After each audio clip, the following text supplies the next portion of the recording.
जनता के बीच में जनता के जन्मदिन मुद्दों से उनका कोई वास्ता हो, विधायक बनने के बाद, सांसद बनने के बाद वो अपनी तिजोरियां भरने लगते हैं तो जनता का हला नहीं करते, जनता से कोई मतलब नहीं होता।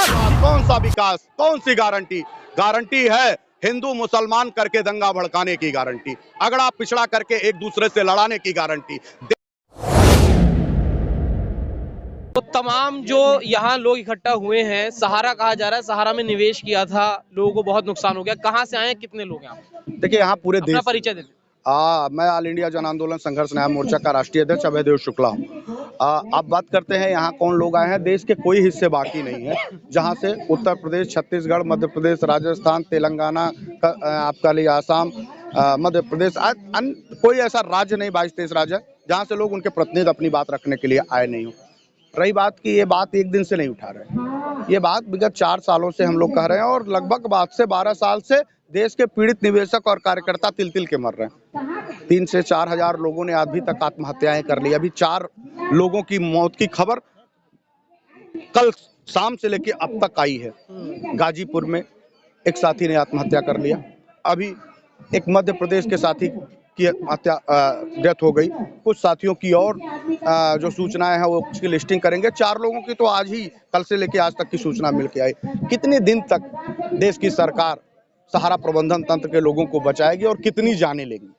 सीधी जिम्मेदार भारत की सरकार है और देश में बैठे हुए जनप्रतिनिधि जिन्होंने जिम्मेदारी ली थी भारत की सरकार ने कि हर पीड़ित शोषित व्यक्तियों को न्याय देंगे।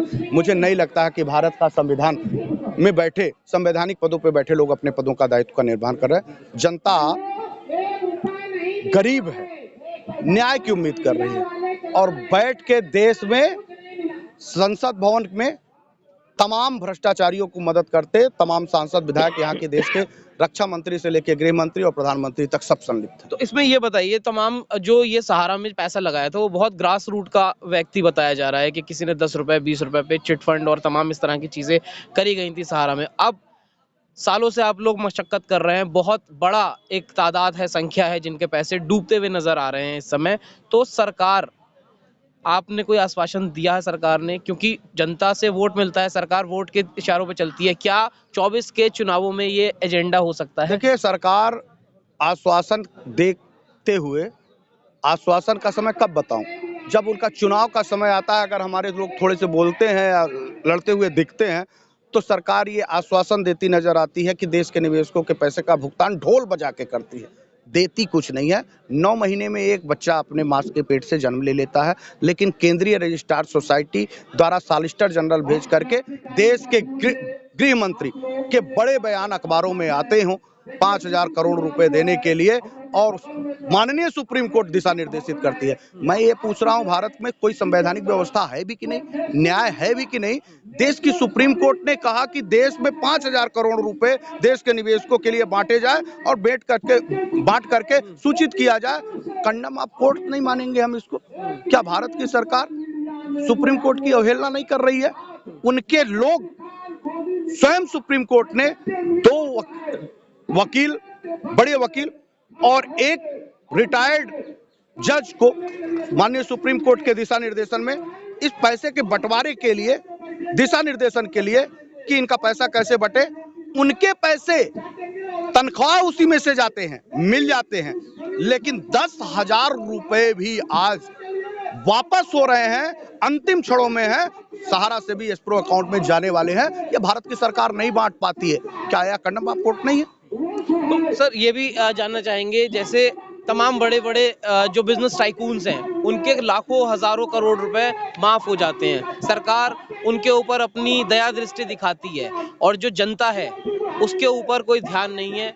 नाम बताइए, कहाँ से आए, क्या कहें? यही तो कमजोरी है ना सरकार की, कि बड़े आदमी उद्योगपतियों को उनका ऋण माफ करने का उनके पास में साधन मौजूद है, लेकिन आज ये जो गरीब जनता जो अपनी खून और मेहनत की कमाई से जो आज एक एक रुपए इकट्ठा करके बैठे हैं, उसके लिए सरकार आज गूंगी बहरी बन के बैठी है। अभी इस समय जनता के पास लगता है बहुत अच्छा समय है, कुछ ही महीनों बाद 24 के चुनाव हैं, अगर जनता जाग जाती है तो क्या पैसा वापस मिल जाएगा? देखिए, जनता जागेगी तो इस सरकार को झुकना ही पड़ेगा, और हमने सरकार को झुकाने का बीड़ा उठाया है कि हमारे जिन गरीब लोगों का पैसा सहारा इंडिया के मार्फत जो पैसा जमा है हम उसको लेना चाहेंगे और सरकार हमको देगी। हम आज इस मंच के माध्यम से हम लगातार अपने भी प्रदेश में, मैं छत्तीसगढ़ से आया हूँ, हम वहाँ पर भी लगातार ये सब कार्यक्रम कर रहे हैं, लेकिन उसके बाद में भी आज जो केंद्र की सरकार है वो गूंगी बहरी बन के बैठी है, हमारी बातों को नहीं सुन रही है। तो कैसे जगाएंगे? अब गूंगी बहरी सरकार अगर हो गई है तो 24 के चुनावों से पहले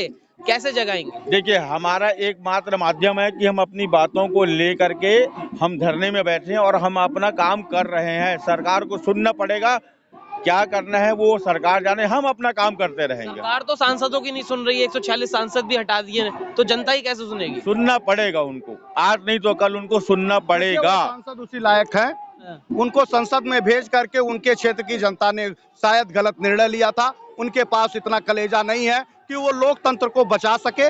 लोकतंत्र के पवित्र मंदिर को कलंकित करने का काम अगर भारतीय जनता पार्टी की भाजपा सरकार ने किया है तो उतनी ही कलंकित करने का काम 146 सांसदों ने भी किया है। विपक्ष दमदार नहीं है, विपक्ष किसी लायक नहीं है। बदलिए विपक्ष के लोगों को, और सत्ता से लड़ना होगा तो सत्ता में नौजवान क्रांतिकारी लोगों को आना होगा। ये सब लोग सिर्फ मलाई लूटते हैं, भ्रष्टाचारी हैं। मैं अगर भारतीय जनता पार्टी की बात कर रहा हूं कि गलत निर्णय लेती है तो सड़कों पे अपने जनप्रतिनिधियों का दायित्व तो क्यों नहीं अदा करते और जनता को निकाल करके सड़कों पे क्यों नहीं खड़ा करते? ये एक सवाल है कि मतलब 146 सांसद जो लोकसभा के सांसद हैं, एक सांसद के पास तकरीबन 15 लाख वोटर्स होता है, तो वो जनता सड़कों पे क्यों नहीं आ रही है? जनता के बीच में, जनता के जन्मदिन मुद्दों से उनका कोई वास्ता हो, विधायक बनने के बाद, सांसद बनने के बाद वो अपनी तिजोरियां भरने लगते हैं, तो जनता का हला नहीं करते। जनता से कोई मतलब नहीं होता, ठेकेदारों के हाथ में रहते हैं, भ्रष्टाचार करते हैं। इनको जनता कहां मदद करेगी? ये अपने लिए जीतते हैं, कोई जनता के लिए जीतते हैं क्या? और इनकी कोई अस्तित्व ही नहीं है। अब लोकतंत्र का पवित्र मंदिर है, जाना है ही है किसी को। यहाँ संसद विहीन है, यहाँ मुर्दों की संसद है, यहाँ पे जो विपक्ष है वो मुर्दों की तरह है, उनके अंदर कोई काबिलियत नहीं है। कहाँ जाए जनता? ना सरकार सुन रही है, ना विपक्ष सरकार जनता की बात रख पा रहा है, तो जनता कहाँ जाए? सदियों से ठंडी बुझी राख सुबुगा उठी, धरती सोने का ताज पहा लिटलाती है। नौजवान क्रांति इसी में से निकलेगी और लोहिया जी के और जयप्रकाश नारायण के पद चिन्हों पे चलेगी, भगत सिंह को याद करेगी और एक ऐसा समय आएगा कि युग परिवर्तन होगा। लेकिन मोदी जी सबका साथ, सबका विकास, सबका विश्वास की बात करते हैं, वो सबका देश को गुरु की तरफ ले जा रहे हैं। कौन सा विश्वास, कौन सा विकास, कौन सी गारंटी?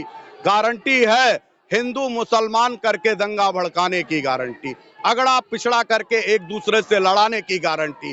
देश में गरीब पीड़ित शोषित मणिपुर तक की बेटियों के आबरू के साथ खेला जाता हो, ना जाने कितनी लड़कियों के साथ लोग बलात्कार करते हो, उन भ्रष्टाचारियों को सदन में बैठाने की गारंटी। ऐसी तमाम गारंटियों के साथ मोदी जी हैं। और मोदी जी इस देश में तमाम उद्योगपतियों के साथ, जैसे ईस्ट इंडिया कंपनी आके रहती थी, एक कंपनी बना के उसको देश की लोकतंत्र के पवित्र मंदिर को कलंकित करने का काम कर रहे हैं। वहां जनता का प्रतिनिधि नहीं बैठा करके पीछे से उनको देश के व्यापारी चला रहे हैं, जो बड़े व्यापारी, अडानी, अंबानी, सहारा प्रबंधन तंत्र में बैठे ऐसे तमाम समूह के लोग ये कंपनियों को संचालित करके पीछे से बैकडोर से जनता को मूर्ख बना रहे हैं। 2024 में इसका खमियाजा भुगतना पड़ेगा सरकार को। देश की सरकारों को कभी न कभी जब जनता जागृत होती है, 100 साल पहले भगत सिंह ने आया था, इस देश से ईस्ट इंडिया कंपनी का समाप्ति हुई और देश का नौजवान जाग गया था। भगत सिंह ने फिर आजादी के दीवानों की तरह संसद में कदम रख दिया है। आने वाले दिन में देखिएगा हर घर से, हर लोग गांव से एक भगत सिंह निकलेंगे और क्रांति पैदा कर देंगे।